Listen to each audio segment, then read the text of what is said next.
the value of the option contract.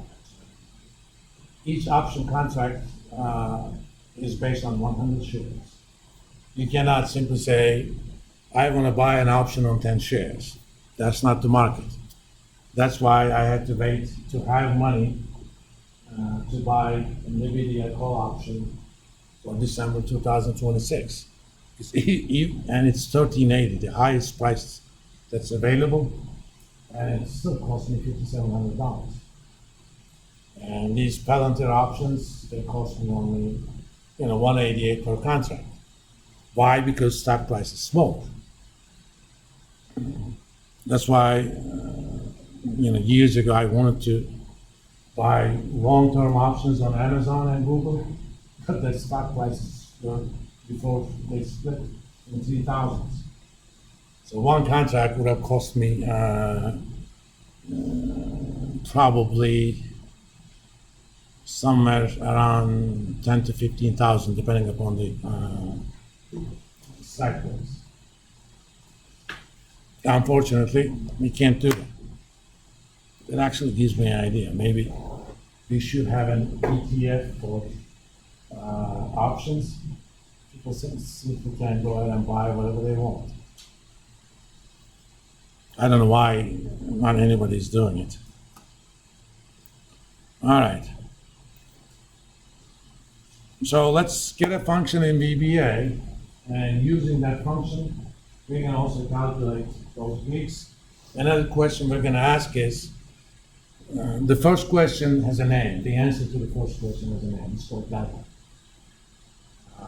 If I change the underlying price by 1 cent, how much value of the option is going to change? Value of the option contract. People usually change it by $1 and see what happens.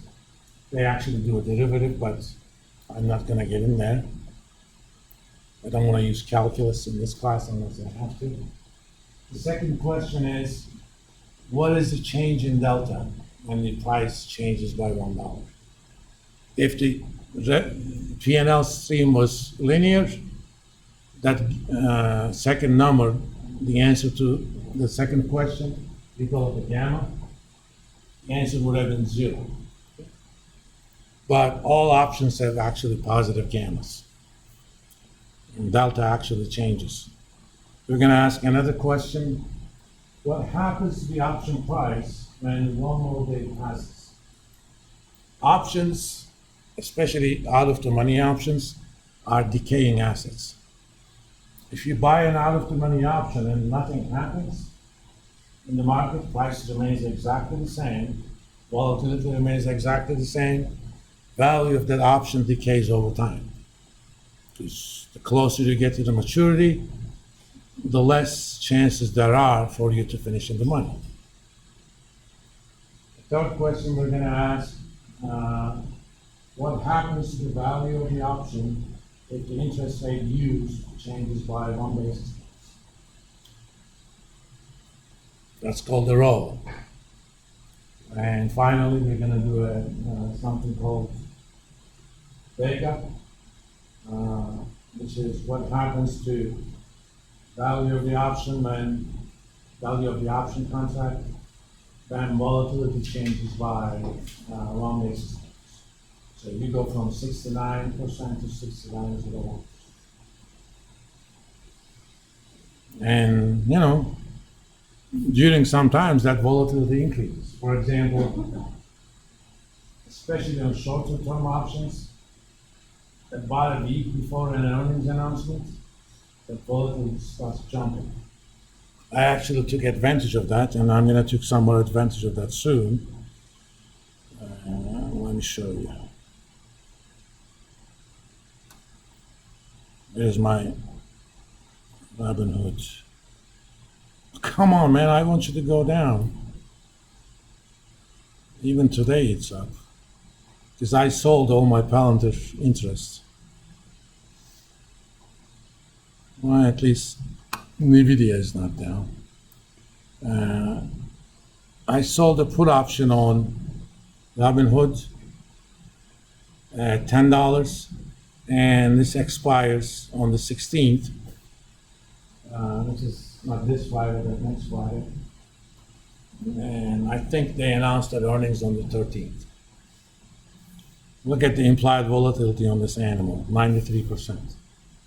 Normally, you don't get that kind of volatility on Robinhood. In fact, I have an option that is expiring this Friday. That's gonna release some cash. These are secured put options. Basically, I put in $1,000 as collateral. And if during that time somebody wants to sell me Robinhood, they can sell it to me at $10 per share. Right now, it's about 10.80 or so. Obviously, no one would. But if by 16th the stock is trading at $9, they have the right to sell it to me at $10. Given that there's a lot of uncertainty around earnings announcements, that volatility jumps up. So if you believe in the stock, take advantage of that, because I sold this and I got basically for 10 days $30 per contract. I made, assuming it's going to finish out of the money, $30 on a $1,000 investment. Actually, technically, on a $970 in 10 days. That's a great return. By the way, don't ever do this if you don't believe in the stock. I mean, I believe Robinhood is a good buy at $10. I wouldn't buy it at $11, but $10 is a good price as far as I'm concerned. I may be wrong, but I'm acting to maximize my returns given my beliefs. That's what options bring to you. We're going to cover a lot more strategies, but just kind of give you a teaser. I mean, I did something similar on this one, and this is for just 3 days. I could not believe that they would pay me that much. I sold a 34.5 put on TNA, which is 3 times leveraged Russell 2000 index, small caps. And why is that trading at 124? Oh, TNA is down, that's why. But either way, they paid me 96 cents. So I put in $34.50 as my collateral. I got back $96. So essentially I put in only $33.50. And as long as stock finishes below 34, above 34.5, that money is mine. Otherwise, I'm going to end up buying it. But again, I believe TNA is a good buy. If I end up buying it, I'm going to end up selling a call option for 2 weeks later. That's called a covered call. For example, if I get this, I would probably sell a 36 call for 1 week. I could even figure out what that price is right now, roughly. I'm going to act as if it's February 16th already. Oh, as if we're already on, come on, February 9th. A 35 call is going to give me 105. Here's what that means. No, I wanted to do 36.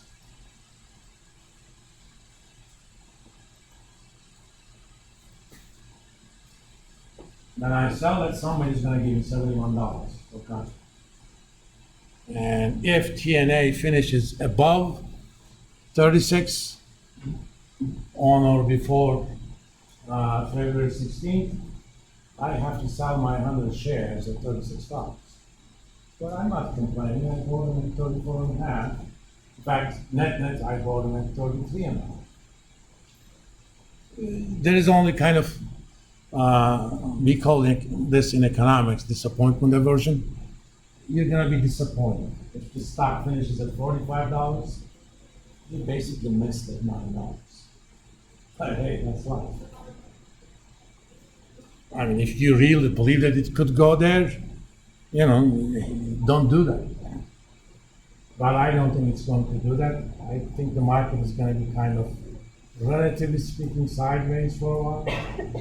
until it will become clear that Fed is gonna start easing in May. So if that's gonna happen, selling these slightly out of money calls or slightly out of money puts is gonna enhance your returns. That's why options are important. You can also use them to manage risk and other stuff, and we will talk about it. So for now, let's get our VBA going. Where are you? Right here. We have done VBA in this class before, right?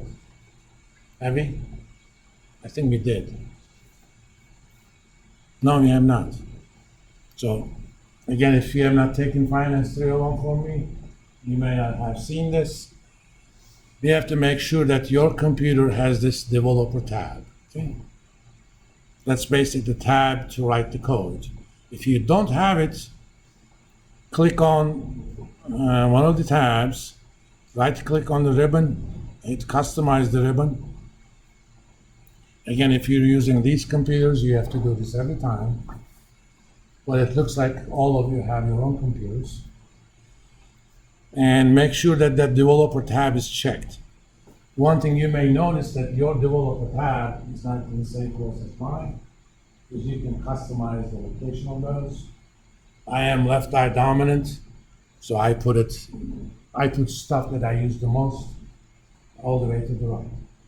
If you feel more comfortable with the other way, do it the other way.